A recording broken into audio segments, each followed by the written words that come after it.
Warning, you're about to hear disturbing audio of a woman being shot and killed.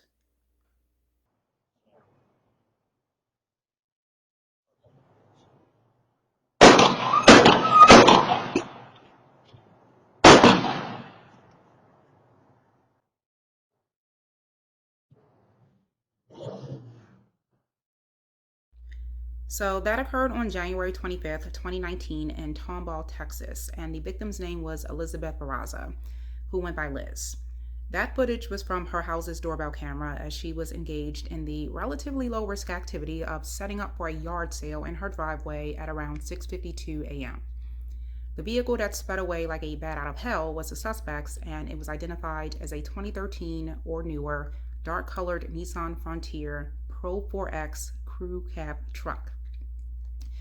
At the time of her murder, Liz was 29 and married to a guy named Sergio Barraza. They'd been married since February 1st, 2014, and so they were just 1 week shy of their 5-year anniversary when she was killed. In fact, 2 days from then, they were scheduled to leave for Orlando, Florida to celebrate, and the yard sale was planned in order for them to make some extra spending money for that trip. Liz was generally known to be a kind-hearted, giving, charitable person, and she was a huge fan of Renaissance festivals, Harry Potter, and Star Wars, and crafting elaborate costumes. One of her favorite activities was wearing Star Wars-themed costumes and visiting hospitalized children. Based on various residential and commercial camera footage in or around her subdivision, which is known as Princeton Place, the timeline of events on the morning of her murder generally went like so. At 6:08, she ran to Starbucks for coffee, and when she got back, she and Sergio spent about half an hour setting up for the yard sale together. At 6:47, the Nissan entered the neighborhood and pulled into a school parking lot about a fifth of a mile from the Barraza house. Sergio left for work at 6:48.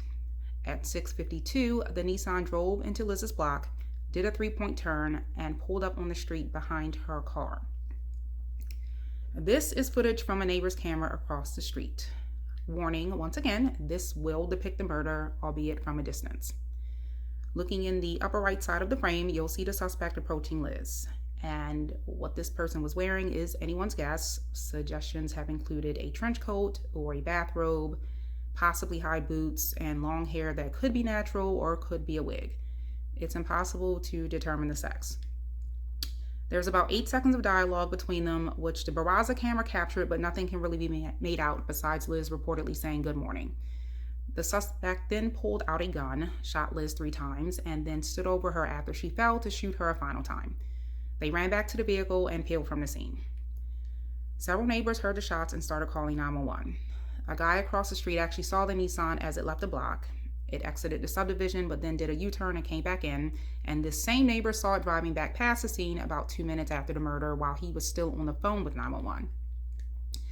The former lead detective on the case felt like the suspect may have doubled back to the scene after contacting a third party to confirm the act had been carried out and being instructed to make sure Liz was dead, which means he believed that it was a hit. Whether that's the case or whether the murderer alone had enough of a problem with Liz to want her dead, it's still unclear. 3.5 years later, there's still no answer to who killed this woman in her driveway like that and why. Very eerie.